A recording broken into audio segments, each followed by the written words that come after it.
sampai Sayyiduna Aqib.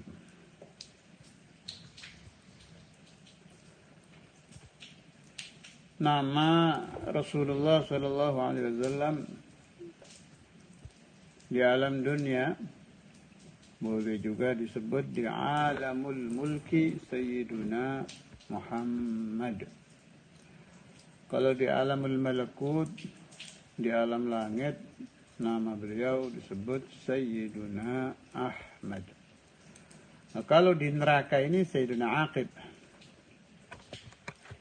Ini ada keterangan siapa ini? Qila tadi pendapat dhaif itu qil. Tapi ada pendapat yang mengatakan wa hadzal ismu alladhi huwa al-Aqib wa ismuhu sallallahu alaihi wasallam fil nar. Ini Matalih al-Masarrat halaman 83. Nama Rasulullah sallallahu alaihi wasallam fil nar.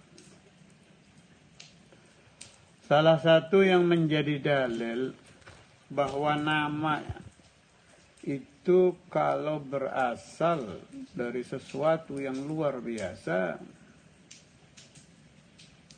hasilnya juga luar biasa. Jadi tidak bisa dikatakan nama itu tidak ada apa-apanya.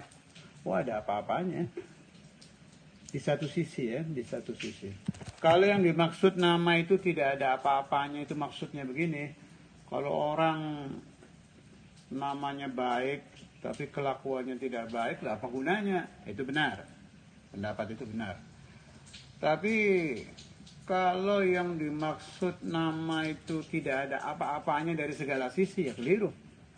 Saya ambil satu contoh yang di kitab ini, di Matalih al-Masarrat, halaman 83, Syarah Dalail, karangan Al-Imam Al-Fasid. Di sini ada cerita begini.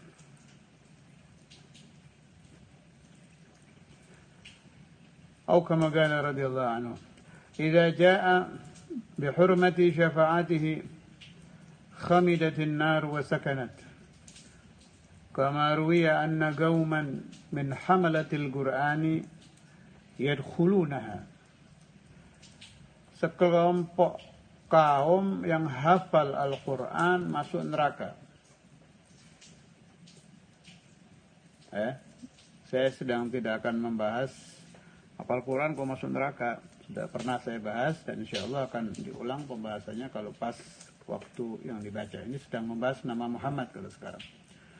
Alhasil ada sekelompok kaum min hamalatil Quran masuk neraka. Fayunsiyahumullahu ta'ala isma Muhammadin sallallahu alaihi wasallam. Begitu sudah di dalam neraka, nama Muhammad dilupakan. Tidak satu pun dari mereka itu ingat nama Nabi Muhammad. Tuh, kok bisa? Ya bisa. Yang membuat kita ingat nama, baik di alam dunia atau di alam akhirat itu ya Allah. Yang membuat kita lupa nama di dunia wal akhirat ya Allah juga. Ini Allah yang membuat lupa. Hatta yudzakkirahum Jibrilu alaihi salam. Atau bisa juga dahsyatnya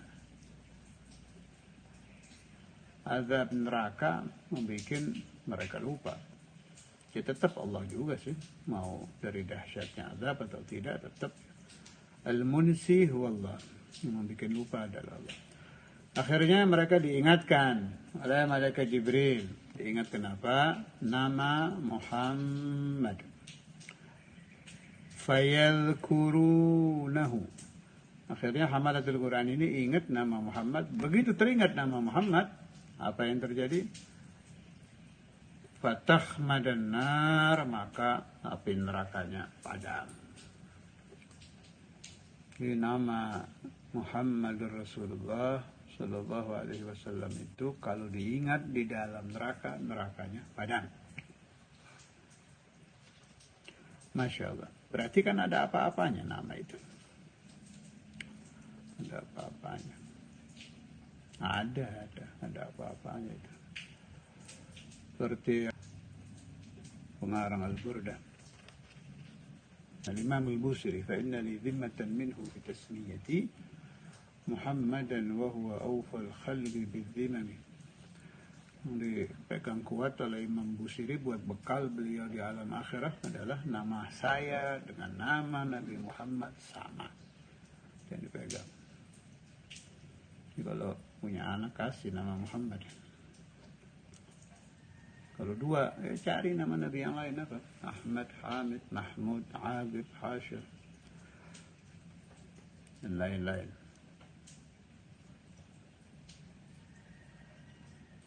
Kalau mau digabung boleh itu. Cari nama Nabi Muhammad yang ada Allahnya. Kemudian jadikan satu, jadikan kena dua. Dia mengambil nama Rasulullah SAW juga ada nama yang bersandar kepada Allah Subhanahu Wa Taala. Atau dua nama jadikan satu. Muhammad Abdullah tidak apa-apa.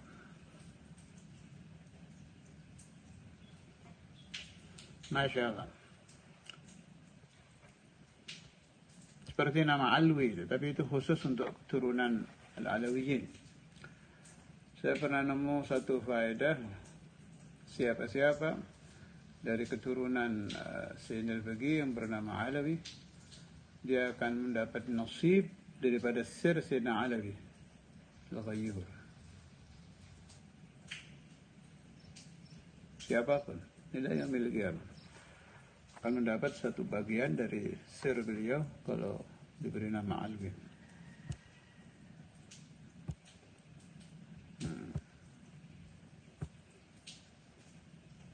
Sampai-sampai Imam Ghazali itu lihat namanya itu Muhammad bin Muhammad bin Muhammad. Abu Hamid Muhammad bin Muhammad bin Muhammad. Orang dulu itu tahu hadis, dengar, percaya, dipegang, dipakai. Muhammad bin Muhammad bin Muhammad. Kembali ke kitab. Kalau maknanya agib al-ati adib al-anbiya fala nabiyya ba'dah, dan al-aqibah huwa al-akhir. Yang datangnya setelah para nabi. Karena makna al-agib adalah al-akhir, akhirul anbiya. Akhirul anbiya, khatamul anbiya, agib satu arti.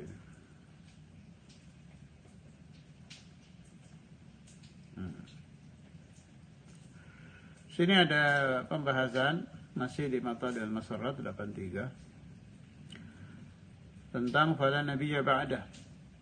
Tidak ada nabi lagi setelah Nabi Muhammad.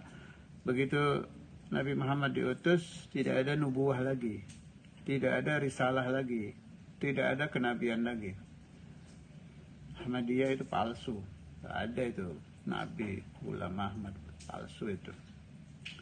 Tersesat pikirannya. Salah paham memahami ayat Al-Quran. Gara-gara salah di dalam menafsiri kalimat. Ya'ti min ba'di ismu Ahmad. Pikirnya Ahmad dirinya ngabur. Itu kebiasaan. Wala'iyadzubillah, nas'alullah as-salamah. Jangan punya kebiasaan mengambil dalil, meninggalkan dalil yang lain.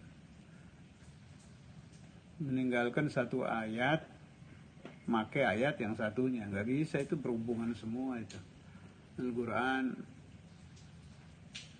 ada irtibat, ada hubungan ayat ini dengan ayat ini. Kemudian al-mufassirul a'zam, manusia yang paling paham Al-Quran adalah yang mendapatkan Al-Quran, yakni Rasul sallallahu alaihi wasallam. Jadi tidak bisa meninggalkan hadis.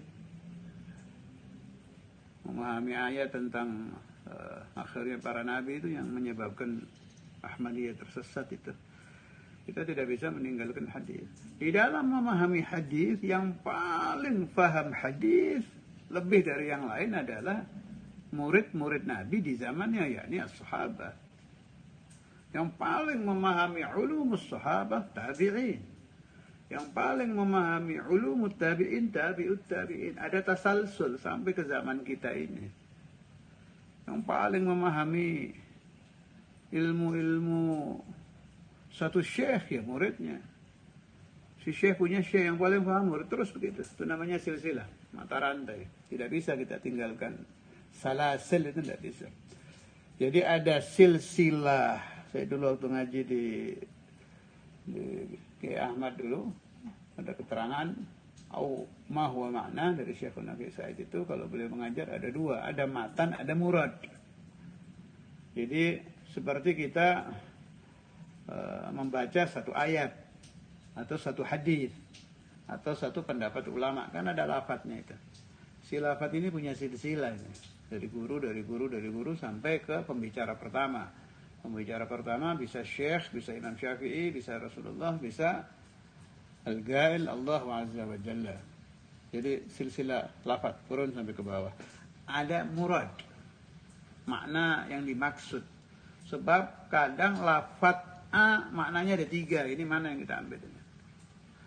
Karena itu kebiasaan kiai-kiai Madura, Kiai Khalil Bangkalan, sampai menurunkan ulama-ulama besar di Indonesia. Kiai Jawa pakai istilah mereka itu absahan, nafsai itu bagus itu.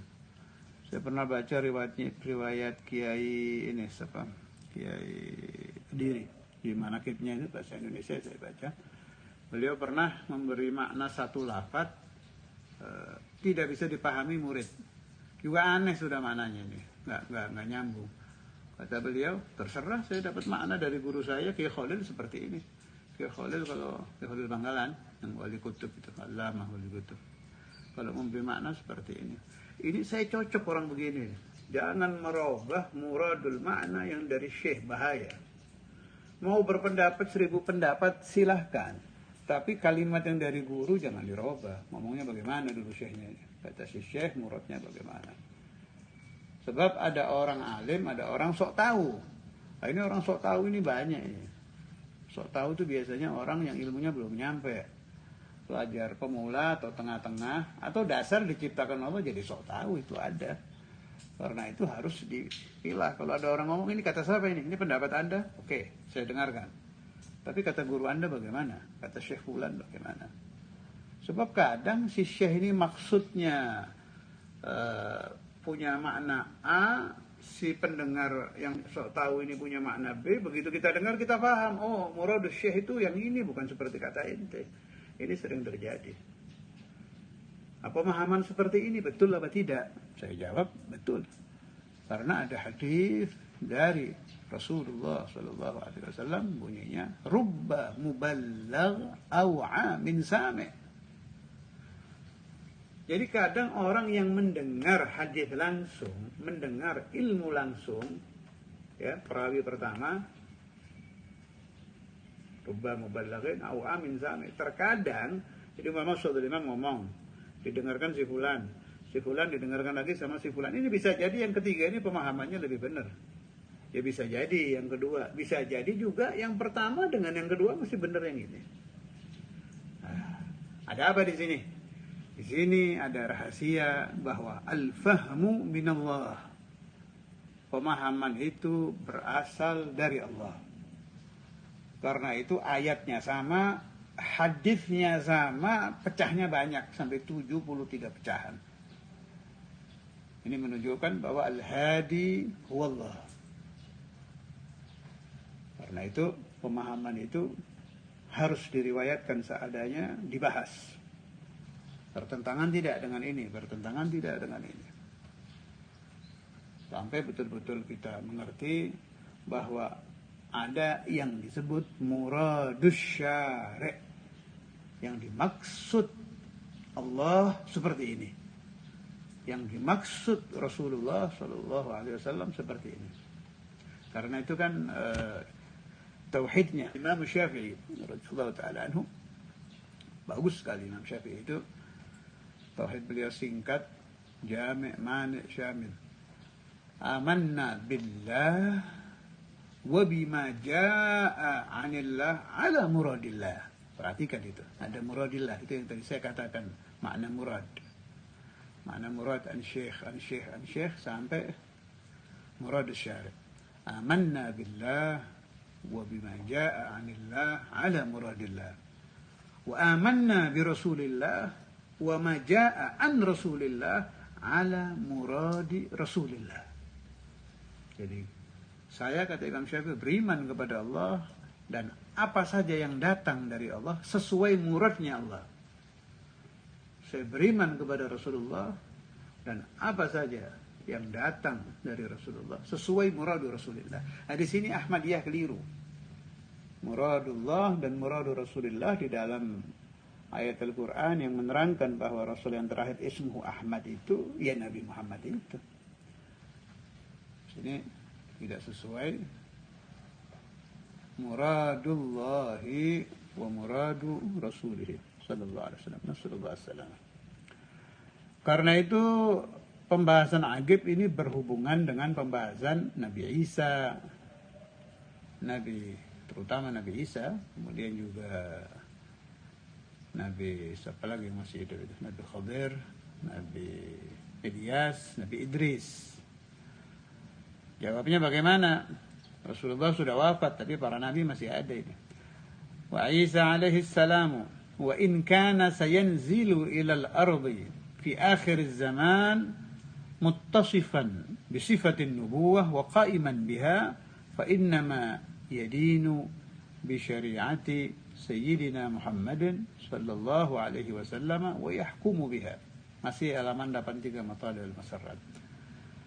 Nabi Isa memang akan turun ke bumi di akhir zaman. Beliau Nabi, memang memiliki nubuah, Nabiyyun wa Rasul, wa ga'iman biha, melaksanakan kenabian. Nabi asli, bukan Nabi palsu, Nabi asli, Nabi Isa, Nabiyyun wa Rasul. Tetapi beliau menghukumi orang-orang di akhir zaman dengan syariat Rasulullah sallallahu alaihi wasallam, dan beliau beribadah dengan syariat Nabi. Jadi beliau pakai dan beliau ajarkan. Apa hubungan Aqib dengan Nabi Isa? Wa nubuwwatuhu mutaqaddimatun ala nubuwwati Sayyidina Muhammad sallallahu alaihi wasallam. Nabi Isa diangkat menjadi nabi sebelum Nabi Muhammad, lebih dulu. Karena itu nama Aqib Khatamul Anbiya tetap berlaku. Bukan Nabi Muhammad wafat, Nabi Isa terus diangkat jadi Nabi baru. Tidak, Nabi lama sebelum Rasulullah SAW. Begitu juga Nabi Khadir, Nabi Idris, Nabi Ilyas mengikuti pendapat ulama bahwa ketika beliau itu masih hidup di alam dunia.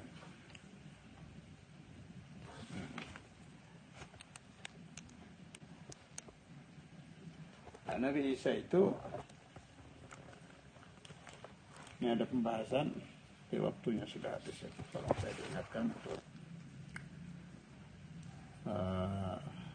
ada 2-3 pembahasan lagi yang berhubungan dengan Nabi Isa yang perlu dibahas, penting soalnya.